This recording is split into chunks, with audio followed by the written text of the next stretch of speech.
हम आ गए हैं उस रास्ते पर जहाँ से प्रेमानंद जी महाराज गुजरते हैं। आप देख सकते हैं यहाँ पर देख सकते हैं रस्सी कसी जा रही है ताकि कोई आगे भीड़ भाड़ ना लगे।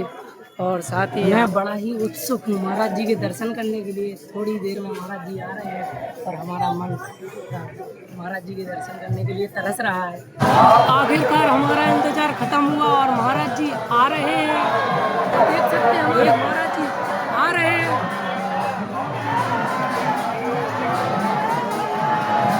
देख सकते हैं हमारे महाराज जी आ रहे हैं।